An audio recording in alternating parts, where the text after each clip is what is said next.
All right. Good morning, good afternoon, good evening. YouTube Live, Homebuyer Q&A. Back when I was doing these every single week and really focused on Q&A, I believe those were some of the best YouTube Lives. So what my goal is going to be today is to get live questions from home buyers across the country. What are you seeing? What problems are you running into? What are you having success with? The more interaction we can get, the more questions we get answered live in real time from a mortgage broker who's working with buyers across the country and in it all day, every day, the better off everybody is. And I was talking to somebody about this recently. All the stuff I've done on YouTube over the last decade has had one goal in mind: help the consumer make informed and confident decisions around homeownership. Right? It's a big, scary process for a lot of people. I realize and I understand, if you're a nurse, if you're a firefighter, if you're in corrections, mortgage isn't something that you're looking at every single day. Mortgage isn't something that you should or could or would spend time becoming an expert at. So my hope is that I can explain it in simple terms for everybody to understand. It becomes less overwhelming, less confusing, and people can make good, confident decisions around a home purchase, right? So please, if you're watching this live, fire away with questions. If you're watching it on replay on YouTube, because these videos live on here forever, feel free to leave comments there. I do go in there and check for comments. I answer as many as I can. And like I've seen over the last couple of weeks of getting back into this, you guys have amazing questions. You've got questions that I couldn't even think to ask myself if I thought about it. So while we're waiting for people to join, while we're waiting for questions to come in, please fire away with the questions. You want to connect me and my team, you know the drill, greatmortgagebroker.com. I'm just going to tell you, it is buyer season. And I think over the last couple of weeks, I've seen more and more evidence to prove correct my theory that the winds have changed. In April and May of this year, 2023, it was hard for buyers. And different markets have different price points. But in general, you'll have entry-level, first-time home buyers. You'll have move-up buyers. And then you'll have luxury, right? And so it's really three different segments of the market. They'll all behave relatively different, but especially for the first-time home buyers that are at the entry level price points. In some areas, it's $200,000. In Sacramento, it's probably near $500,000. I mean, parts of, San Jose and Santa Clara, the entry level might be $1 million. But whatever the entry level is, it's generally the most competitive. And, going on,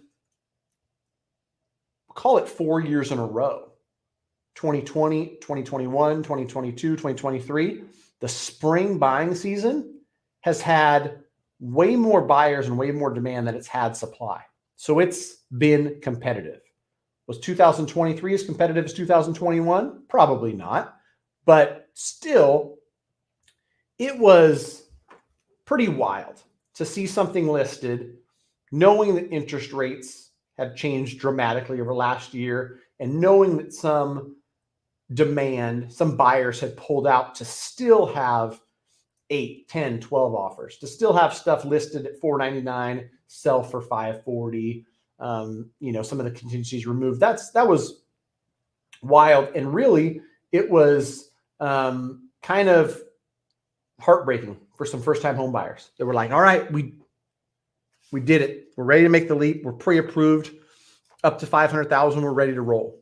Have them find out that the stuff that was listed at $499 and $500 wasn't going to sell for $500. They were going to be competing against a bunch of offers. Like, that was disheartening. But the good news, we are in a vastly different market in August of 2023. And I'm not talking just Sacramento, because I'm closing deals in Northern California, Southern California, Texas, Tennessee, Florida, North Carolina, South Carolina, Utah, all over the place. It's getting easier for buyers. And I think that this is a great time, even if you're not buying in August. And I get this all the time. Even if you're buying in December, January, next April, whatever your plan is, it's never a bad time to start the preparation. It's never a bad time to start educating yourself. So do that. Let me fire off as promised. Any question you ask, I'm happy to answer. What is rate prediction in 2024? I've always said I reserve the right to change over time. New information, more things come out. And the Fed, in some senses, has delivered on, has done what they said they were going to do. One thing that they've been saying recently is higher for longer, thinking that we'd get inflation numbers that were, showing faster decline of inflation, and we'd see mortgage rates decline faster. Probably was a little bit overzealous by some of the folks that were predicting mortgage interest rates. So without getting too much in the nitty gritty, what I will say pros, cons is I think rates will stay higher for longer. I also think it's a good thing, but slowly but surely over time. And the big piece of inflation, here's something, without going into a, thesis on how economics work. If you're following interest rates and your hope is for interest rates to come down, I won't even get into the fact that when they come down, it's going to be harder to buy a house and it's going to cause more demand. But let's just say you're waiting for a 6% 30-year fixed mortgage interest rate or a 5.5%. In order for that to happen, one of the main things you can follow is CPI, inflation. As inflation comes down, mortgage rates will come down, and a big portion of that inflation number is housing, is shelter costs.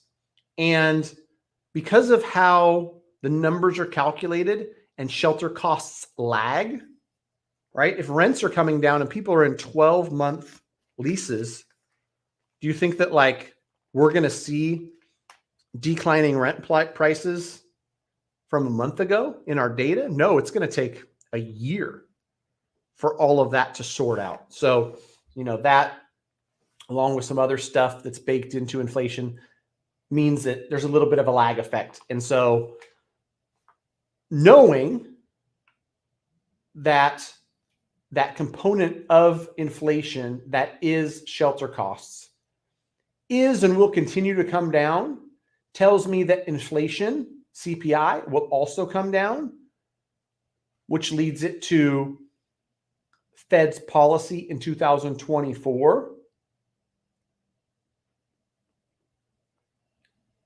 bringing down mortgage interest rates by way of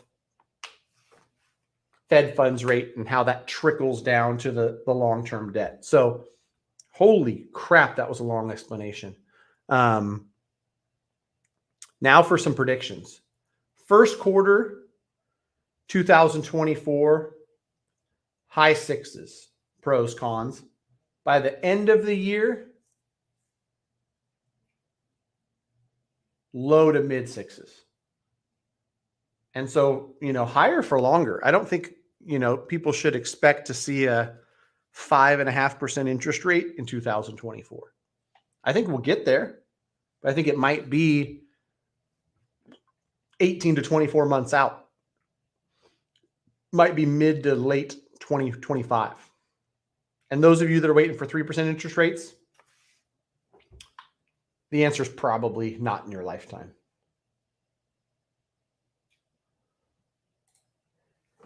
Alex, what's up, my man? What's crazy about this? What have you been seeing in price drop negotiations for homes in the Bay Area?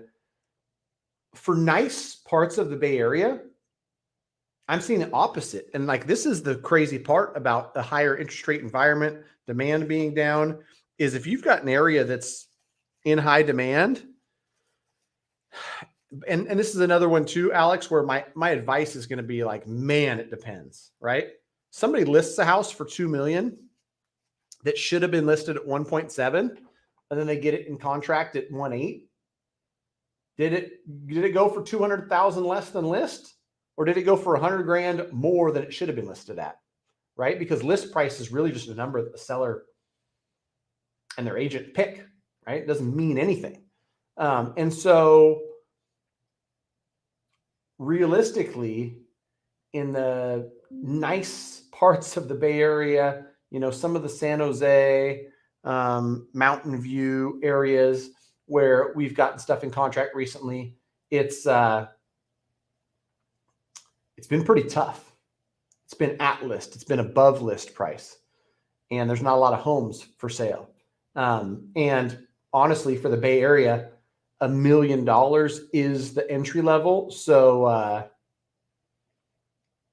that's always going to be where there's the most demand, more so than the 2 million. That's the move up, or the 3 million, which is the luxury.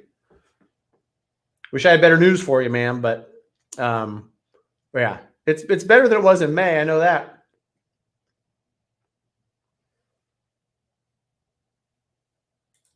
Crazy Sinjab, is it worth financing my house that just burnt down? Give me some clarity on what exactly you're asking. Is it worth financing my house that just burned down? No one's going to finance it. I guess that's my first thought. But yeah, financing the rebuild of it, maybe? I don't know. Let me know what you're asking. What are your thoughts on someone who just did a 3-1 buy down on a 5.25 par rate in Texas? Let me know if it was it a new build? If you're talking a 5% par rate, you're talking about a builder's ability to, on the back end, buy down the rate substantially. Most people are, high sixes, low sevens, depending on credit score. You may even be mid sevens on that par rate. So a 5.25, if you're telling me a 3-2-1 buy down, you're telling me it's 2.25, 3.25, 4.25, and then it's 5.25 years 4 through 30. Is that the buy down we're talking about? If so, for sure it's a builder that was able to offer that severely discounted interest rate. All right. Shadid, hey. I found a house in Detroit that's about $3 worth. No, and this is something I don't have direct experience with, $2,000 homes in Detroit, but I do have some experience with some out-of-state investing in Montgomery, Alabama. And there's a lot of people that, don't know about some of these markets that might be in the Midwest where housing prices are just, a lot less. $10,000, $20,000, $40,000 house to some people is like, that's unheard of. The problem is that, the amount of work the thing needs to be livable, rentable, might exceed what its after repair value is. If it costs you $60,000 to get the thing in livable condition, it's just in such a poor neighborhood that, it's not going to rent. You're not going to be able to sell it for more than $50,000. Then, just because a house is cheap doesn't mean it's a good deal. I learned that lesson in Montgomery, Alabama. I don't know the exact part of it, but literally couldn't keep renters. It was too bad of a neighborhood. Gunshots every night out the back. The renters that did get in there didn't treat the house very well. So what seemed like a great deal at a $70,000 purchase turned into a loss month after month after month. And then eventually with a sale that was also a loss. So cheap doesn't equal deal. Okay, I just finished rebuilding it, but all the memories I had growing up were lost in the flame. I'm sorry to hear, man. That sucks. Aurora, Ohio. Crazy Sinjab. Sounds like you rebuilt a house. Now you're trying to to refinance it, maybe recoup some of the cost to build it. That's possible. I don't know much about Aurora, Ohio. Got my buddy John Bauman in the area who could probably help out.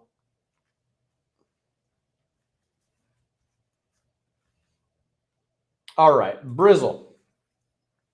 What are the stipulations to getting the lowest down payment loan approved if I don't have tax returns but have good income and decent credit score, 720 plus, looking for duplex or quadplex? So you're telling me you have good income, but when you say you don't have tax returns, like it's not taxed income, it might be like, self-employed income where it gets written down to zero or something to that effect. If that's the case, there are different loan types.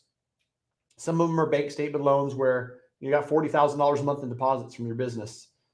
Even though on taxes, that $480,000 in top line revenue gets written down to zero. You could use the income that's coming in on bank statements for a bank statement loan, or you can use a debt service coverage ratio loan. I've done videos on both of those. They're really common with somebody in your scenario where great income coming in, good credit.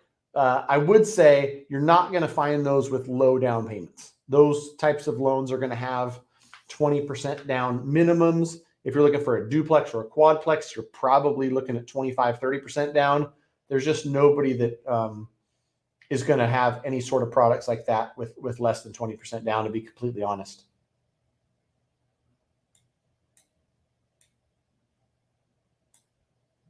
I didn't file the past 3 years. Well, depending on what the game plan is, you might want to file. And if you don't have a primary residence, the best option for low down on duplex, quadplex is an FHA loan with 3.5% down, and then you live in one unit and rent out the rest. That would be the play.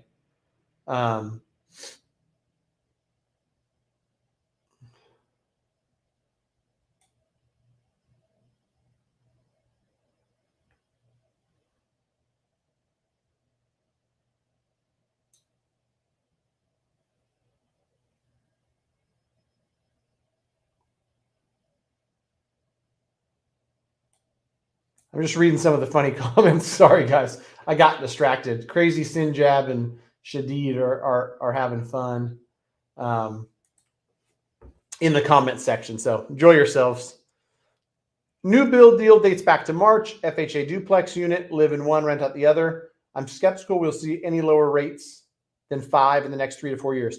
If you did a 3-1, 3-2-1 buy down, Trish, which it sounds like you did, and so you're 2.25%, 3.25%, 4.25%, and then 5.25% is the par rate. You're set. I agree with you 100%. Like, you're not going to refinance out of that because there's no way we're seeing a 4.5% 30-year fixed in the next couple of years, in my opinion. Maybe it comes. I don't know. Maybe I'm wrong, but I think you're probably correct in your assumption that this is probably going to be your loan for the next 4+ years. Maybe you'll get to a place where a 30-year fixed conventional loan is 5%, 5.5 years from now, and you refinance, remove the mortgage insurance, which is on there on the FHA deal, and wouldn't come off unless you refinanced it. So that might be a scenario that plays out 5 years from now, 7 years from now. But more than likely, with those terms you're talking about, you're staying in that loan for the foreseeable future.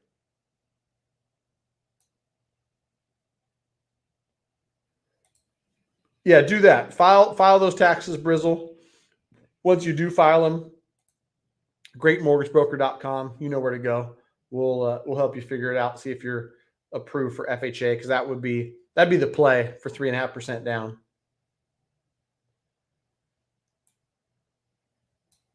All right, keep firing away with the questions, folks. I got to share with you, we've got buyers winning. I don't want to share specifics because I don't want to, be sharing anybody's personal information. But over the last week, we've put together a bunch of different cool deals.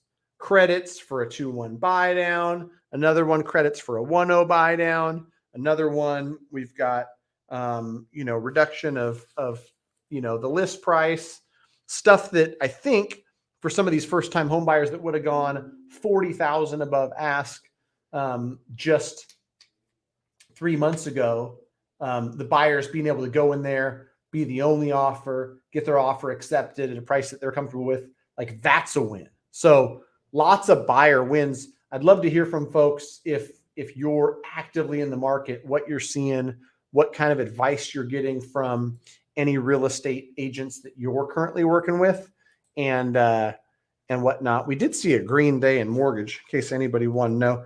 I try not to follow this every single day anymore. It's just kind of a pointless exercise, right? 738, 729, 734, 726. We'll share this just in case people are interested. I think some people care. So let's present it. Why not,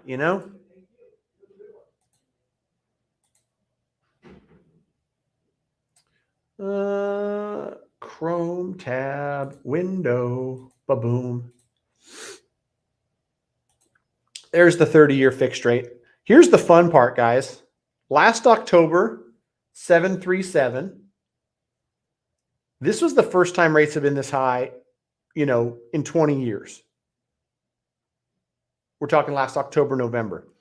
It froze buyers, and it allowed buyers during November and December of 2022 to put together great deals, get offers accepted with seller concessions, not have to compete against multiple offers when you're entry-level buyer, all these great things that caused that. Now, we've seen rates elevated, pretty much above 6 for the last year straight for the last year, let's call it. So I don't know if this recent jump in interest rates is going to have the same effect that it did last year, but for sure, I've felt a little air come out of the market, a little air come out of buyers, which is a good thing for buyers. You're competing against less people. Sellers have started to notice like, wow, I don't have 4 offers the first weekend. What's going on? So if you're a buyer, if you're looking to buy, whether it's I'm tired of apartment living, I'm buying my first house. Whether it's, there's 6 of us in 1,100 square foot, 2-bedroom, we need a bigger house. Whatever the reason is, not a lot of just because buyers right now. There's a reason. The good news for you is you're in an environment where your competition is greatly reduced because of this, because of these rates being higher. So it's good to be thankful for the higher rates. And the best part is the higher rates are, one, temporary, meaning you're not going to be in this loan for 30 years.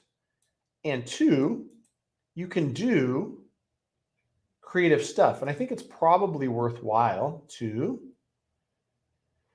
share some of this 2-1 buy down template. We're doing some 2-1 buy downs. We're doing some 1-0 buy downs.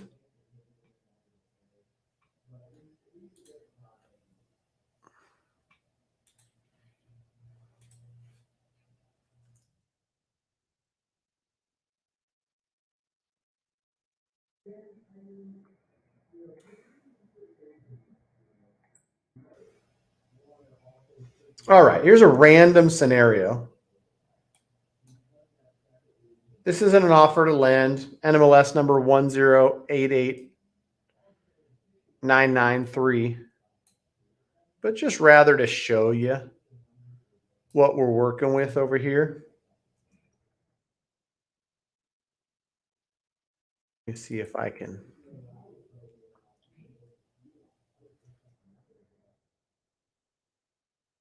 I want to kind of button up this scenario for you guys. So bear with me. I'm doing 600 grand with 20% down.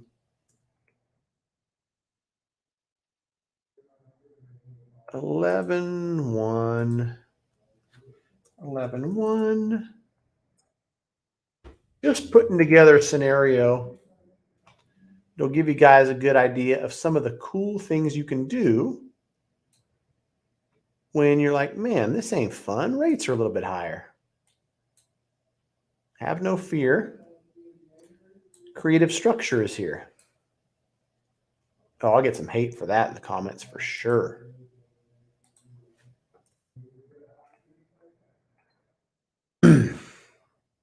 All right. Let's see what kind of questions we got. Then we'll go back to that. Stop screen. Who we got? What do we got?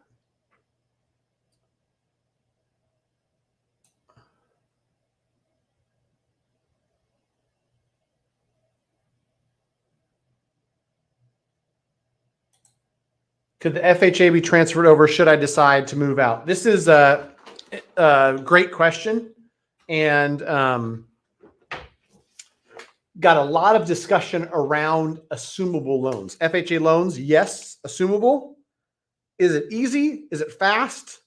Is it reasonable to think that you're going to be able to, have somebody come and assume this loan? Probably not. And here's the problem. Let's say that you bought this duplex for $400,000. Just throwing a random number out there. And you put 3.5% down FHA. So you borrowed, what's that? 386. 2 years down the road, you owe 381, 378, whatever the number is, and it's worth 500. You've got a buyer who wants to assume your loan. You're like, hey, this is a great deal at 500,000 because I've got this great looking FHA loan. The problem is that they've got to come with the difference between your $500,000 purchase price and the $378 you now owe. Most FHA buyers don't have $122,000 down. Even if they did, depending on the servicer and all that, the process for them to assume your loan might take 4 months. Now, as a seller, do you want to wait 4 months to sell your home? Most people don't. And so that's where it becomes it's cool to talk about, but does it ever happen? Very infrequently because of the length of time it takes to close and that spread between what you owe and what you're selling it for the person assuming the loan has to come up with that difference. Have to give mad credit to you and your videos that gave me so much knowledge. Thank you. Thank you. Thank you. I appreciate that more than you know. I'm just getting started. I think I've got 900 videos up here, but I don't plan on stopping. I don't plan on slowing down. Had a fun interview I did last week where I talked to somebody about, the YouTube stuff. This comment is what keeps me wanting to make more videos. You found it. It was a subject that you didn't know a lot about. You were able to learn from it, make a great decision based on it. Hopefully you watched some of the buy down videos and that helped you with this great deal you put together in Texas where you got a 3-2-1 buy down with a start rate of 2.25. Like that's the kind of stuff which I'm stoked for you. So thanks for saying that. I appreciate it. If you or anybody else watching this has a specific topic where you're like, man, I typed in the topic, Matt the Mortgage Guy, couldn't find a video, and you'd like me to make one, I'm happy to, because all these videos are derived from listeners, people in the comments, people I'm working with and talking to, problems they're having and things we're seeing in the real world. And so I'm happy to make a video. So let me know.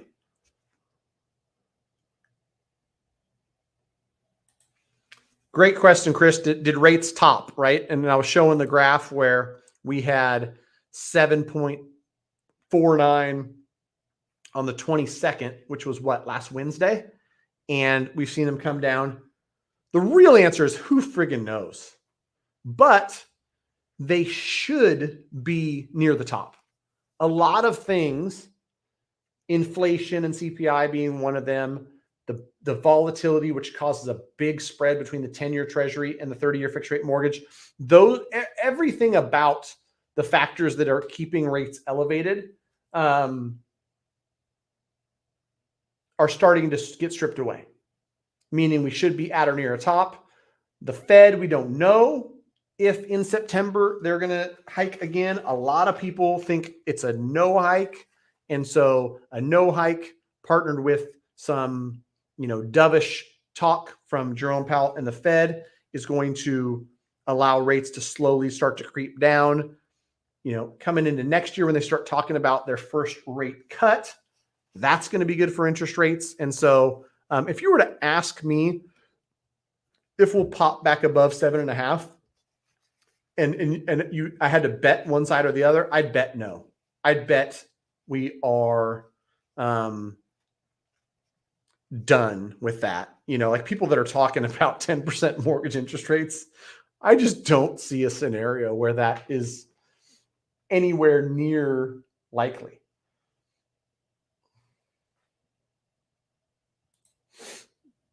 This is a good one, Flash the Light. Yeah, you've got a house with a 2.25 FHA, but you only owe 400 and it's worth 1.1. So yeah, have somebody come assume it. And all they got to do is bring $700,000 down.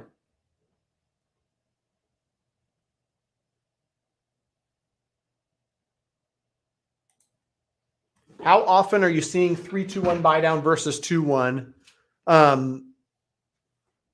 Very often. And the reason being, I'll share a real example, and this one hopefully helps people. I would pull it up, but I don't want to, spend 3 minutes pulling it up. Had a buyer who was looking at a listing that was, we'll call it 800,000.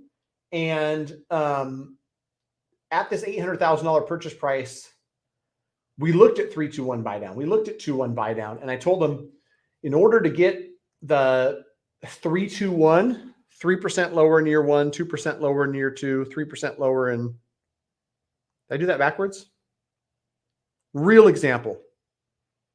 399, 499, 599 in years 1, 2, and 3, 699 years 4 through 30. That's what a 3-2-1 buy down would look like. It was $32,000 in seller credit needed to fund this buy down for a 3-2-1.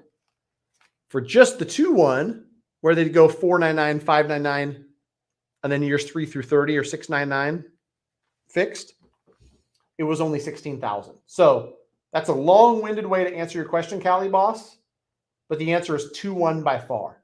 I'm seeing 2-1 and 1-0.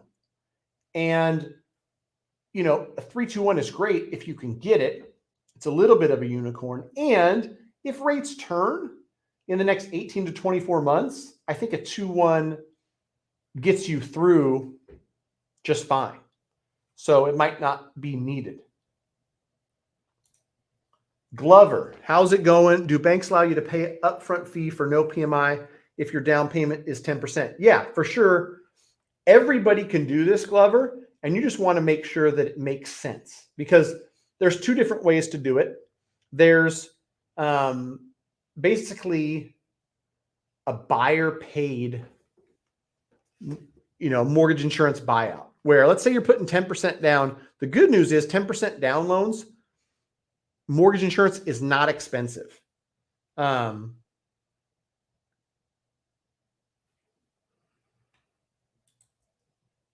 I got to stop looking at other comments because I get myself distracted. I was going to pull up a real life scenario. 10% down, Glover, you're going to have mortgage insurance, if you've got great credit, of $70, $80. Depending, if you got challenge credit, it might be a couple $100, but let's just call it $100. And if it cost you $3,600, $3,800 to buy out of that mortgage insurance, then you just have to look at that break even. Because if you're not in the loan for more than 3 years, your upfront buyout didn't make sense. Another way is a lender paid mortgage insurance, meaning you put 10% down, you don't have mortgage insurance, but with lender paid, it's baked into the rate.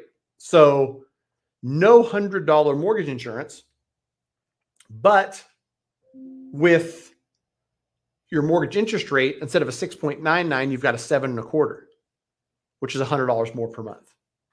So it's 6 or half dozen. It's really the same thing. But depending on your scenario, Glover, you got to talk to somebody who's able to look at your specific scenario. So there's so many variables. How long are you going to stay in the house? What's your credit score? How much is the mortgage insurance? What's the break-even point? Should you do a lender-paid mortgage insurance? Should you do a buyer-paid mortgage insurance? Should you not at all and just leave the mortgage insurance on there because that's the better play? And you're going to refinance out of this loan in 24 months anyway. So that's my best advice to you. Thank you so much for the super chat, $5. Whenever somebody does one of these super chats where there's a donation to me in the channel, not only do I appreciate it because it's just a kind gesture, it gives me so much street cred with my 10 and my 14-year-old because like most 10 and 14-year-olds, you know, there's a lot of cool things to watch on YouTube. When I can tell them that dad is getting super chats on YouTube, gives me that street cred around the boys. So I appreciate you very much. All right. Both my broker and lender were shocked having an FHA buyer know about those items. All credit to your content and knowledge. Thank you, thank you, thank you. Again, not slowing down. I'm only going to produce more, and it's all geared at helping the consumer. So whether you work with me and my great team or not, shout out greatmortgagebroker.com. I'm happy to help, and I love hearing stories like this one. Like, you don't know how much this fills me up. So much so that I'm going to take a picture. I'm going to smile for the camera. And that's going to be something I share on social because I love it. I love this stuff. So thanks for saying that. I appreciate it. And I'll keep it coming. Sharon, I saw your email and I apologize. But the good news is you get to answer, you get to ask it here. Everybody gets to benefit from the great question. And so, you know, as the emails get flooded, what's probably going to happen is the team's going to say, jump on live Q&A every Monday at 3 p.m. Pacific Standard Time. Matt will answer your question there because more people get to benefit from it, Sharon, than just the response to you via email, which I apologize for. I did see it and I meant to respond. I hadn't got to it yet. Are there any lenders who will accept 10 to 15% down payment instead of 20% on investment properties?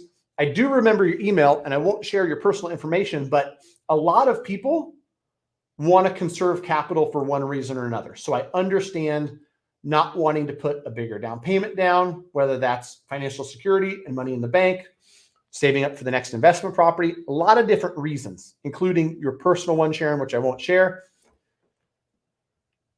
The answer is 15% down is possible if you're buying a single family investment property. But I will tell you that the terms on a 15% down investment property are so much worse than 20% down that you'd want to take a good look at, should I put that extra 5% down? And while you're at it, look at 20 versus 25%.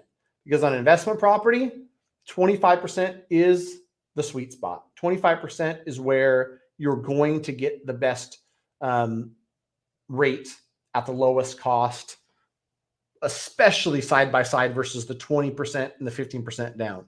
It's not even close.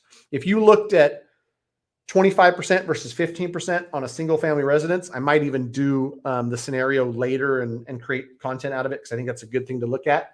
You would be shocked at how much different it is. And, you know, while it's more money out of pocket, if the payment is $500 different, you know, and it's either a $200 a month cash flow or a $700 a month cash flow, your future self is going to thank you for the 25% down. So long-winded, but hopefully helpful answer for you. I think I didn't mince words. 20% is what I would shoot for at the least. Glover,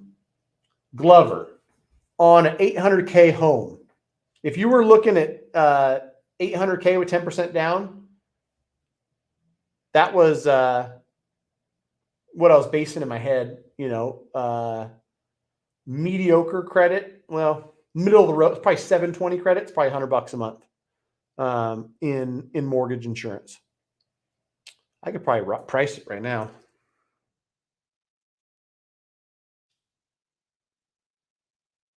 $10 down.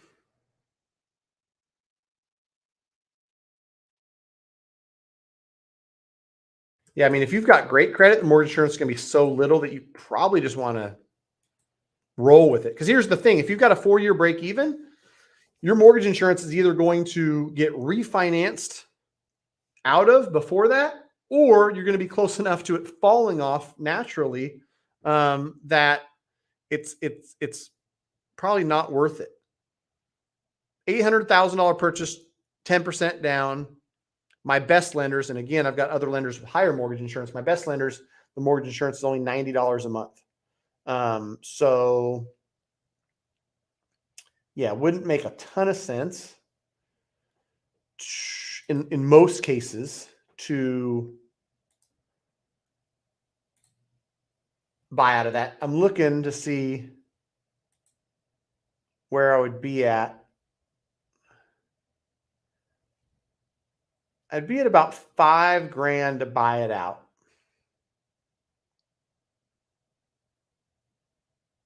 Or of course, you could take a rate that's 3/8 higher, which is going to cost you almost $200 more per month. So like, don't fall for that old okey doke. Oh, not 699, 7375, but no mortgage insurance. We'll cover that for you. If your payment's $200 more per month, or in this case, I think it's $188 to save $90. Don't spend $188 in interest to save $90 in mortgage insurance. That wouldn't be good. This is the fun part about mortgage. And I'm telling you, not only does it change every day, but like different credit score, different loan type, different lender, the rate stack varies. I was sending a message to my team earlier today that not only do you have to open up the rate stack, what does 6.99 look like today? Maybe that's the sweet spot. Maybe, 7.499 is something where we're very little out of pocket and this person wants to do it there. Maybe we're going to buy it down to 6.65. You got to look, and you got to look at every scenario because it's always different. That's why like blanket advice doesn't work. There's nobody who's going to be able to say, hey, here's what is the, advice for everybody. Just take this. Same thing for rate lock periods, which I found today. It was really cool. Our 30-day rate lock was the same cost as a 22-day rate lock at a certain lender. So we locked for 30 days. Everybody's got a little peace of mind, a little breathe easy, extra 8 days. All right, pros, cons. I plan on making 30% down payment to keep my payments low. How will that help my rates, if any? Great question. Know that the difference between a 30% down payment and a 20% is something. It's just not huge. So if you were putting 20% down and looking at a 7.125 interest rate for a specific scenario, and you said, you know what, I'm going to put 30% down. Bring me the 6.5. It's more like 7 1/8 to 6.99. It's probably an 1/8 in interest rate, which I mean is something, but it's not a humongous difference. Should I price it? I think I shall. 20% down. I'm pricing it here in the old big screen to the left. 20% down. Your sweet spot for a little bit of cost, 6.99. Now let's put 30% down. Loan amount is going to matter too. Some people put 40% down and then their loan amount ends up being 132 and the lender doesn't like the smaller loan amounts and ends up charging you more, even though your down payment is more. Another thing to consider. Yeah, so the difference between 20% and 30%, it's not even an eighth. 6.99 was the sweet spot on 20% down, and for that same cost, you're like 6.93. Not a lot. That's surprising. Thought it'd be better. 20 basis points in cost. So if you looked at the same exact rate, it'd be like $1,100 difference between 20% down and 30% down. Wow, it's not a lot, but 10% less owed means your payments are lower, right? Helps your rate a little, more so helps you with the fact that you're borrowing 10% less. No problem, Sharon. I appreciate you joining here. Thank you, thank you, thank you. How do I get a DSCR loan?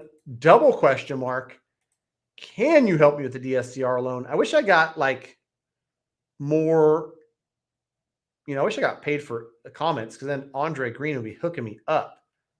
5 comments in a row. What do I need to qualify? Triple question mark. Debt service coverage ratio loan is good credit, a down payment, and then the debt service coverage ratio part of it is you're buying an investment property, the rent is $2,000, and your total payment is $1,850. That means that the debt service coverage ratio is greater than 1 because your rents are higher than your principal, interest, tax, insurance, total payment. Some lenders will do it where you go down to like, call it a 0.75 ratio, $1,600 in or $1,500 in rents and a $2,000 payment. I don't advise. I don't think that's a great investment, but that's essentially how it works. So be happy to help, Andre. Let me know what state you're in. If you go to greatmortgagebroker.com, depending on what state you're in, we'll connect you with somebody on the team who can help you out. Sharon Tran, follow-up question. Thank you very much for this. This should help people out. Do all lenders have the 1-year owner occupancy clause that if I get in with a primary residence, I have to wait 12 months to list it for rent? So great question. Tons of people ask this, and here's the answer. When you buy a home as your primary residence, you sign something, say, it is my intention to live in this property for 12 months. And FHA has something on it. Conventional has something on it. If it's going to be your owner-occupied residence, your intention is to live in it for 12 months. Now, you buy a property, you end up getting a job relocation, and you move after 7 months, and you turn that into a rental. The feds don't come knocking on your door, right? It wasn't your intention. Life happened. In some cases, I'm writing that new loan for somebody buying in a different area because child transferred school districts, job placed me in a different place, and so it was a necessary and valid change of circumstance for you. Write the new loan, the new primary residence over there. So while your intention has to be to live there for 12 months, if things change and you don't, and you turn it into a rental, you're generally not going to get in trouble. Warning, if you're doing it purposely, saying it's your primary residence, turning it into a rental, and you do it, and it's blatantly obviously that you're committing what is considered occupancy fraud, never live in the house, immediately list it for rent, you can be put on a blacklist where lenders will not lend to you. You will no longer have the ability to get financing because you've gone out there and committed occupancy fraud. I don't know if I've heard of anybody going to jail or anything like that, but it's a serious crime. I take it very seriously because I've got a mortgage license to protect. So if you are looking to do any of that, hopefully you're talking with somebody that says, listen, buy it as an investment property. Is the rate 1% higher? Yes. But is, getting in trouble by committing occupancy fraud a worse thing than 1% higher interest rate? Yes. So don't commit occupancy fraud, and,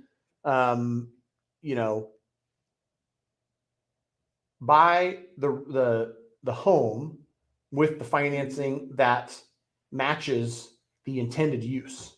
If you intend to live there, great. If things change after 8 or 9 months, is there a monthly check-in for the first 12 months of ownership where they're going to make sure you're living there? No, right? But your intention for the first year has to be owner occupied. And some people, like, they know they're going to buy an owner occupied, they're going to live in it for a year, they're going to buy something else owner occupied, live in that for a year. Like, they're going to use that to get great financing terms. That's fine. But you just can't lie. Casey, thanks for joining. Thanks for the question. I appreciate it. Looking at new construction, and lender requires 3% earnest money, non-refundable. Is this common? How much leverage do you think we have to ask for little things like landscaping appliances? Well, shit, man. Once you have a 3% earnest money, non-refundable, I think that takes away some of your leverage. That's just me speaking out loud and speaking honestly. I don't think it's super uncommon for builders to have non-refundable deposits. I would just do all the negotiating before I got my non-refundable deposit, plugged in. Yeah, see, there you go. You beat me to it. We would negotiate before earnest money, because then you might be in a position, and I talked to a lot of people in some Texas markets that were changing drastically, and they were like, "Listen, Matt, like, I've got this $15,000 deposit. I don't think I can do this." And for them, it was 2022. They had gone into contract, agreed to buy it. The price was fine, and it wasn't that home values were declining, but their cost to borrow in late 22 versus early 22 was like a $1,200 difference in payment. They were like, "Listen, Matt, if I sign this and I close this, my family's going to starve to death." And I said, "Listen, ultimately it's your decision to make. If I was you and you're this uncomfortable before you even close, you might just want to write off that $15,000 as a loss and just move on." I wonder what they did. There's some good conversations I had. But yeah, get all those negotiations done up front, because some of them are just going to require that non-refundable deposit. So yeah, common enough where I wouldn't necessarily call it a red flag.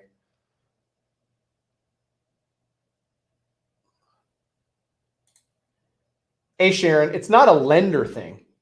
All lenders are selling. Fannie Mae, Freddie Mac, FHA, like, the rules are not the lender specific rules. The rules are the entities that are buying the loans. So it's a thing that you're going to live in the home for 12 months, owner occupied. If a lender tells you otherwise, they're full of shit. Just putting that out there, not mincing words. If they say, "Oh yeah, I've got this lender, trust me," you buy it, it's only a 6 month, and then you can rent it out. They be full of shit.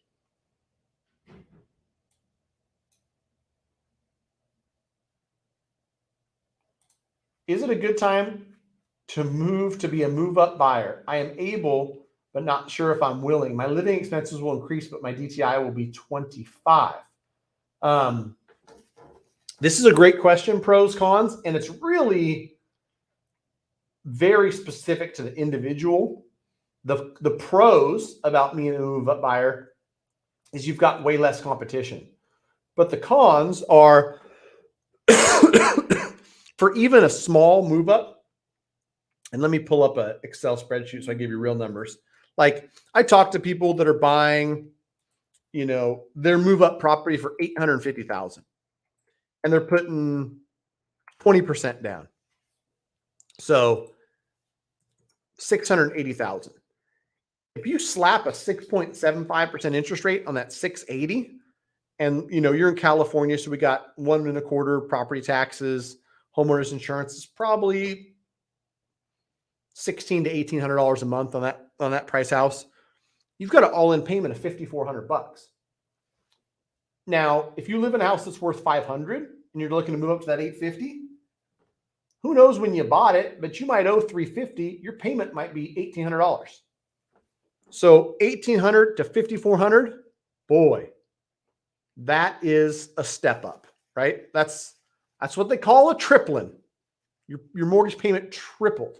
Now, if you're making 20 dimes a month, pros, cons, and you're telling me, my debt to income is 25% and that's only a fourth of my pay and I can handle it. All right. Like that's cool. Where I would shy away from it is somebody who's like stretching themselves, $12,000 a month in income, buying this place for $850, might be that they're taking all the proceeds to put this 20% down. And so like they're taking all their eggs into this basket and then along with this basket comes a $5,400 a month mortgage payment. That's hefty. So I don't discourage people from doing it, but I encourage you to know the numbers because for a lot of people who have a low mortgage balance and a low interest rate, changing both of those to a higher mortgage balance with a higher interest rate is more than most would imagine. And I'm like, I'll have those conversations, right? They're in 500, they're looking at 850. My payment's 1,800. I can afford 2,500. I can go up a little bit. The payment's 54. You done tripled your mortgage payment if you're trying to move up in the scenario outlined. So it's not for everybody, but some folks are crushing and it's time to move up and you got to grow in family, whatever the case may be. Know the numbers and be comfortable with the numbers. Have a reasonable budget before you make the leap. That's my 2 cents.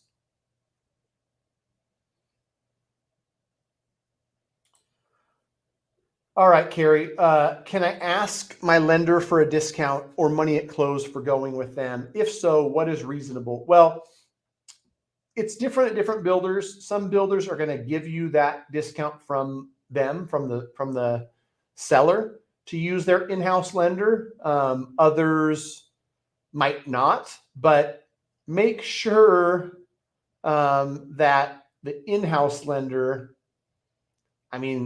I've seen some gnarly stuff.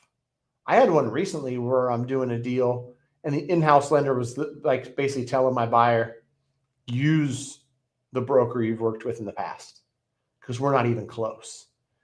And he was saying that knowing that there's a $7,500 incentive to use them. So they're saying, hey, use my in-house lender.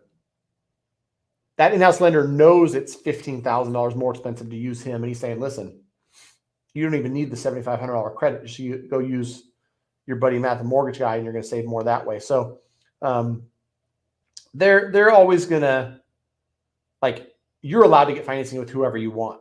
So just look at it side by side. Of course, you can ask for whatever you want, whether you get it or not, who knows, but you're probably better suited looking. And we're happy to help. GreatMortgageBroker.com. I look at builders quotes all day, every day. And best case, I'm going to save you thousands. Worst case, I might be able to help you negotiate that specific deal with that in-house lender. With rates rising now, I wish I had locked rates in mid-July. Well, it happens. The good news is for people that are concerned about high interest rates, I know it sucks. Trust me. I'm a math guy. I do the numbers every day. I'm like 675 doesn't feel as good as 599. These loans are not forever loans. And I think a lot of people look at it as a 30-year contract. I'm in it forever. The average person refinances a loan every 3 to 5 years. So you're not in this thing forever. Most all signs point to rates going down. So even if you end up closing on something, you're not going to be in that for 30 years. I can almost guarantee it. Brian Adams, $10 super chat. Thank you very much. I appreciate you, brother. Really do. I love this stuff. If you buy a property with an in-law apartment on the property, are property taxes separate or do you just pay on the property as a whole? Really good question. And this is a cool one too, because more and more people are buying properties with an accessory dwelling unit with something else on the property.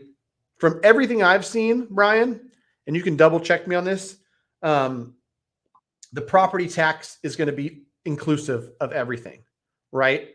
And so whether it's, you know, 2 homes on one lot, whether it's a home with an accessory dwelling unit, you know, in your case, an in-law apartment, which is for all intents and purposes, accessory dwelling unit, you're going to get, you know, a property tax bill that's for the whole parcel, the whole APN. So it's going to be one property tax bill for the whole kit and caboodle. If you have any questions or any follow-up, let me know. If you find out something different, I'd love to hear it too, because, you know, I'm positive about it in California. I'm relatively certain about it for a handful of other states where we're closing a lot of deals, like Texas and Florida and Tennessee. It could be some wild thing about how property taxes are handled in, you know, Wisconsin that I don't know about. But if I were to bet, most everywhere it's going to be one property tax bill. Thanks again for the super chat. I appreciate it. Great question. And I'm here to answer all the questions. I'm not ducking anything, right? I got the reporters with their mics and I'm answering everything. Reventure Consulting. Happy to answer. And here's what I'll start with. Kudos to whatever his name is for building a business model that pays him a lot of money. He's got that going for him. And that guy's got some traction, man. That guy's on CNBC. Like, by doing what he does and by pumping out fear porn, doom porn, whatever you want to call it, the dude's probably making $100 grand a month. Absolutely crushing it. From anything he sells to the AdSense, the revenue on his YouTube channel and all the other things. Like, the guy's making $1 million a year. So the question you have to ask is if that type of content and that type of narrative makes him $1 million a year, would he continue to run the same play, talk the same narrative if it didn't pay him $1 million a year? And my thoughts are, a lot of those folks, and man, I know some that just like turned. I'm like, that guy used to talk pretty level-headed. He used to talk about the good, the bad, and the ugly. Now he only focuses on the ugly because the ugly pays more. And so, you know, there's some stuff that's just ridiculous. I saw something recently, and I mean, I'm an easygoing guy. I like them all, man. Drayton Nay on TikTok. The guy's a doomer from Doomers, right? And me and him are boys. We can have a conversation. We don't have to agree on everything. He was resharing something, and I don't know if it was Reventure or somebody else, but like, they're on CNBC, and this guy was like, well, based on my calculations, homes should be priced $100,000 less than they are. And it's because if you take the average income and you take 25% of your take-home pay and you multiply that times a payment, homes should be $100,000 less. You're telling me that home prices should be based on what you want to pay every month? Like, that's not how this shit works. It's really not. I'm sorry. Like, that's straightforward talk. That's not how it works. Homes are expensive. I want them to be cheaper. More people would afford them if they cost a little bit less. If rates were lower, I'd like it. Like, and hence it shall be true. Like, what kind of universe do you live in? The truth of the matter is that supply and demand has a little bit of an effect. Here's my best guess. This is a tangent. That's why I love just questions anywhere, right? Here's my best guess. Home prices, for better or for worse, whether you like it or you don't, are going to remain stable because of supply and demand, where demand comes down because affordability sucks. I get it. But there's not a lot for sale. And so, like, we're playing in this low inventory, low demand, low transaction environment for years and years and years. where prices can't go up much more, but they also can't fall either because there's nothing for sale. There's enough demand to support prices to where if you stay on a very low trajectory, up or down in price for 5 years or 7 years, and watch wages continue to increase, affordability gets better just because wages do, because people make more. Prices don't come down and rates come down and it becomes magically more affordable because some guy on CNBC thinks that 25% of your take-home pay should be the average payment across all homes across the US. What kind of fantasy freaking land are you living in, bro? All right, rant over. Done. Whew. That was fun. I have a mortgage commitment with UWM. When they ran our credit, we were at 736 mid-July. Our credit is up now. Can we have the bank give us a loan on our new credit? And how do we do it? If you haven't closed yet, for sure, you can pull a new credit report and get updated pricing based on the new credit score. So if you say mortgage commitment, I'm hoping it's a lock, right? And you locked the rate. But yeah, your credit score went from 736 to 752. Above 740, you're in a new bucket, right? You're slightly better. For sure, you can do that. Just connect with your mortgage broker who has you locked. When you say mortgage commitment with UWM, I'm guessing you got a locked loan.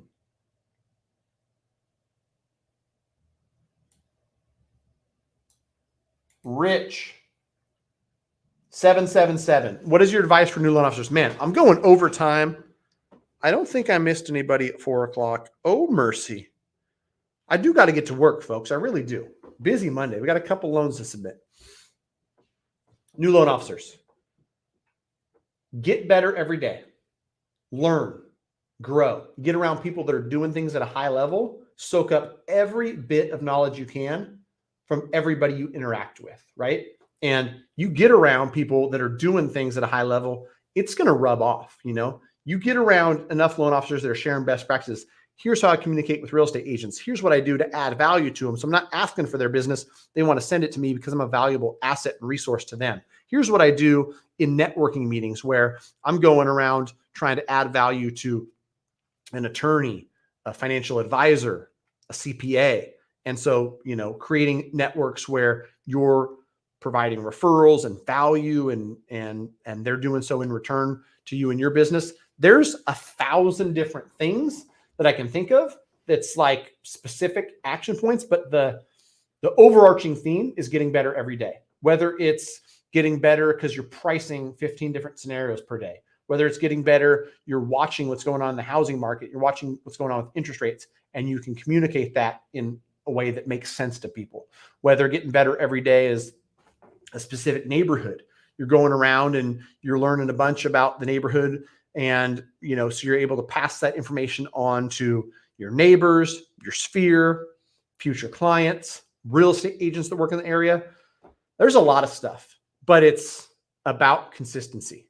If you're a real estate agent who's, mortgage professional that's working in 2023, it's not easy, especially if you're new and you're trying to get started, but it's a vastly rewarding job. You know, the great impact you get to have on creating wealth through home ownership and impacting people's lives on a major transaction, like that's super valuable. The fact that you can make a lot of money doing it doesn't hurt either. But getting around people doing it at a high level is probably my number one piece of advice. You've got to be in an environment where you are just being rained knowledge, skills, and, you know, how much you collect in your bucket depends on you and how often you show up and how involved you are. In 2014, when I very first got started, I went to 2 to 3 networking meetings a week, which probably averaged out to 125 over the year. Meeting people, networking, also spending countless hours honing my craft. That's why I started YouTube. I started YouTube because I got some questions. I said, you know what? I want to really understand, like, should I pay points or should I not? I'm going to understand it so well, I'm going to make a video about it, right? And I got in the lab and I studied and I learned and I made a video. That's the long-winded version. Hopefully that helped. Venture Consulting. He said the word collapse at least twice in every single video. I mean, at least twice. Yeah, you follow him or some of the other ones. They've been calling for it for years and years and years. The funny part is people are like, they'll eventually be right. Maybe they won't. Maybe we'll never see a collapse.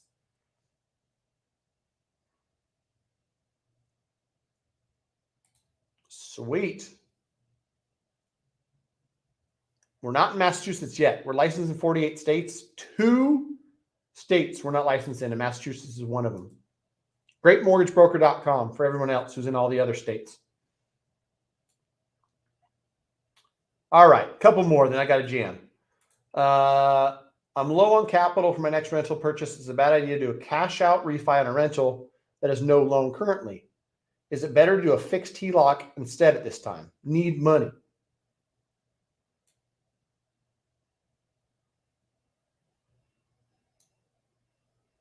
All right, I'm gonna answer this, then I'm gonna jam. Thank you for the spot on the rant. I had fun doing it. Maybe we'll have to clip that and make it its own video. Basilio, let me see how I can help. Cash out refinance on a rental that has no loan currently. A fixed HELOC on a rental property, the rates are going to be crazy. 11%, 11 or 12% probably on a fixed rate HELOC on an investment property. So it's high. Cash out refinance probably gets 7.99. And it really all depends on how good of an investment the new property is. And so if you've got a rental that is, netting you after expenses and tax and insurance, because it's paid free and clear, $1,500 a month, and then you pull out 125 grand and you look at that new principal and interest payment, and it's, I did this for another investor recently. I think we were looking at something like $850 or $900 a month.